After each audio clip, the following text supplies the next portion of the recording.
Shalom Rabotai, Kalman Akiva Kovacs. I gave over the daf on Shabbat. It was Yevamos 26. This is a quick review because the daf had a lot of important concepts. We started on the Mishnah on 25b, and it was a continuation of the prior Mishnah we saw on 24 and 25, where if there was a man who was instrumental in releasing a woman from her marriage, that was a little suspicious if that man then turned around and married that woman. So, for instance, a man who brought the get and testified to validity of a get from overseas to release a woman from marriage, or a man who testified that she saw a woman's husband die or, God forbid, be murdered. If these men would go and then marry the same woman they released, it looked very suspicious.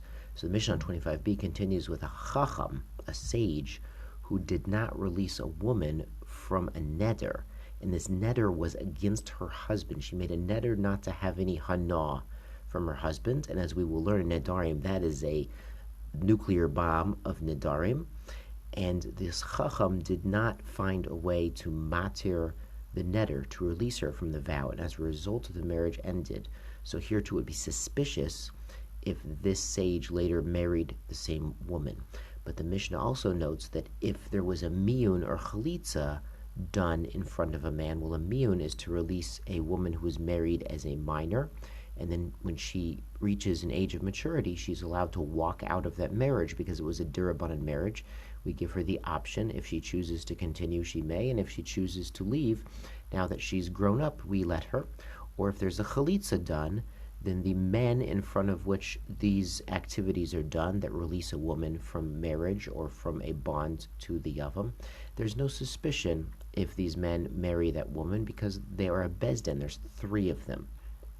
So the Gemara explains how it could be one sage is matir neder. We usually need a bezdin, as we do Erev Rosh Hashanah, Erev Yom Kippur to matir neder. We sit as a bezdin.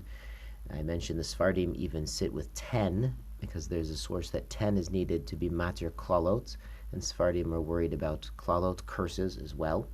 But we usually need a bezdin, but the law is even a yachid mumche. One expert is allowed to matir neder, because Moshe, in Parshat Matot, Moshe spoke to the Rashi Matot of Bnei Israel. He spoke to the heads of the tribes, the leading sages of the tribes. And our sages learn from here that a yachid mumche, a real expert, can act even on his own to matir a neder. And we mentioned there's a difference between these men who release a woman from a marriage and are suspected of marrying them versus witnesses signing on a shtar. If witnesses sign on a shtar, they're allowed to later buy the field, or witnesses signing on a get, they're later allowed to marry the woman. Tosfos points out it's not so gishmak. This is bal nefesh yitrachek. Someone who's careful doesn't want to be involved in a legal proceeding and then go ahead and pick up that field or pick up that woman. It looks a little strange, but minadin, it's mutter. And the Gemara concluded, they asked if these people did get married, the man who brought the get or testified to the death of the first husband, or the sage who did not release the vow, that if they did go ahead and get married to the woman, we don't advise it, they could indeed stay married. On 26, the Mishnah said if these men already had wives, there's no suspicion if they later marry the woman that they freed. And we compared this to, and their relatives as well, their fathers, sons, and brothers could marry these women. We don't suspect that a man would lie about a woman's get or the death of her husband to help his relative, maybe for himself, but not for his relative. We compared this to a case of not marrying the close relative of a woman. If a man and a woman, there's rumors that something's going on, then he's not allowed to marry her close relative. Interestingly, Yosef Avinu married the daughter of Potiphar, and that could have been, we mentioned there's a medrash that was an adopted daughter. It was really the daughter of Dinah and Shechem, possibly, according to the medrash, but he married her daughter to dispel any rumors, to put a rest that there was no activity between him and Mrs. Potiphar. So he went ahead and married her daughter, because Yosef Avinu was aware of this Gemara and this Mishnah. And we mentioned that we learn out from the Mishnah, there was a possibility this woman's first husband had died. Then she got married in the interim. The second husband died. And then she marries the man who testified that her first husband died. Well, that sounds like she had two husbands pass away, which would make her according to Rabbi Yehuda Nasi, it makes her a katlanit, a black widow, someone whose husbands die. There's a chazaka. Rebbe's careful. Even two dead husbands is enough dead husbands, and he would advise a person not to marry this woman or to take out a lot of life insurance first. And they say maybe it could be gerushin and one gerushin and one death, or vice versa. So maybe the Mishnah is like Rebbe.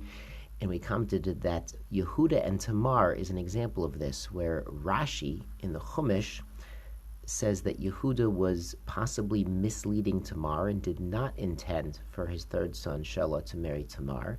And the Ramban says there's no way. Ramban says that Yehuda was not concerned that Tamar was a black widow, a katlanit. Rather, he wanted to wait until Shelah got older because he knew that his first sons, Er and Onan, had been contributory to their own demise by their sins with Tamar. So Yehuda was aware of that and was not holding, like Rabbi Yehuda Nasi, that Tamar was a katlanit, but he was waiting for his son, for his third son to do Yibum when he got older. So that's how he finished up the parak. The second parak, we moved on to Arba Achin. Now this gets a little intense. We get back to Zika. We get back to complex issues of Yibum, and this situation of four brothers, and the first two are married to sisters, and they both pass away. So now two sisters fall to Yibum. So we might have thought, so fine, so let the first surviving brother do Yibum on one, and the second surviving brother do Yibum on the second.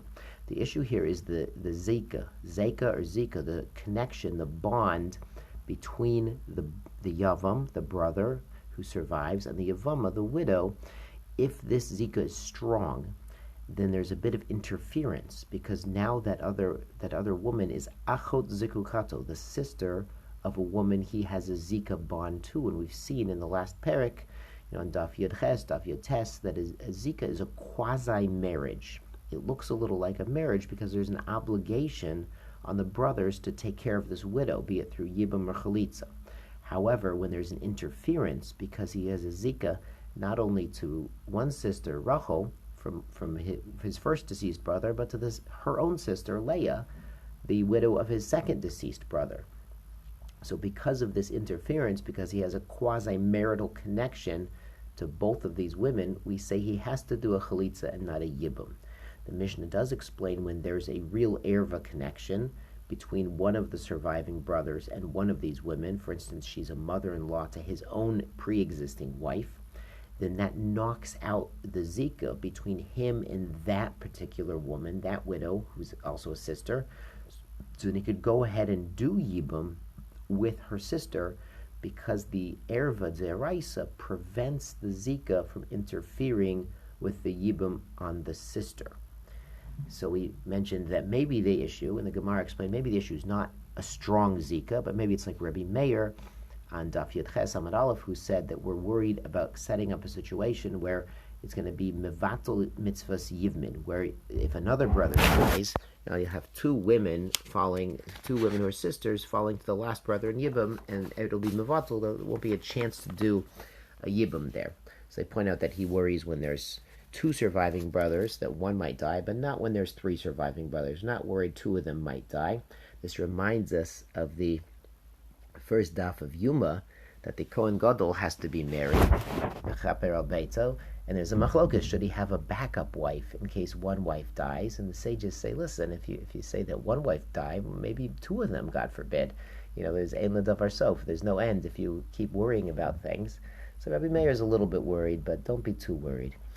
Then we get into the sugya on 26b of a weak chalitza. They call it a chalitza pasula. It's not puzzle. It does work, but it only works for that specific brother. And the reason is a chalitza in a situation where yibum is impossible is weaker, because chalitza stands in for yibum. Chalitza is a yibum replacement.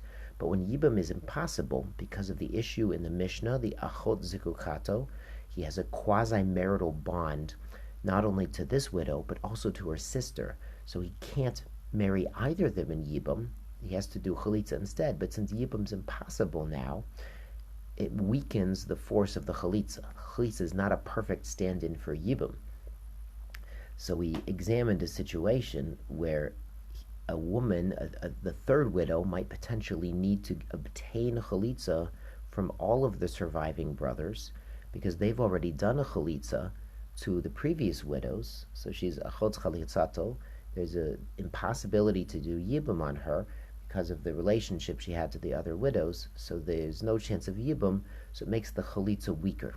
That carried us on to Daf 27, examining the issue that there can be variations in the degree of attachment between the Yavam and the Yevama, and that can create situations where the chalitza done to one of the co-wives will exempt the others because it was a stronger connection between the widow and the surviving brother, but a chalitza done on certain co-wives, because there's a weaker connection, there's an impossibility to do yibum in some of those situations, chalitza done there will not exempt the co-wives. We see there are varying degrees of chalitza possible. This is all on a derabanan level. Deraisa, chalitza is a chalitza, but here, because of achot zegukato or achot chalitzato, situations that prevent yibum from taking place cause a weakening in the power of the chalitza as well. Shkoyach.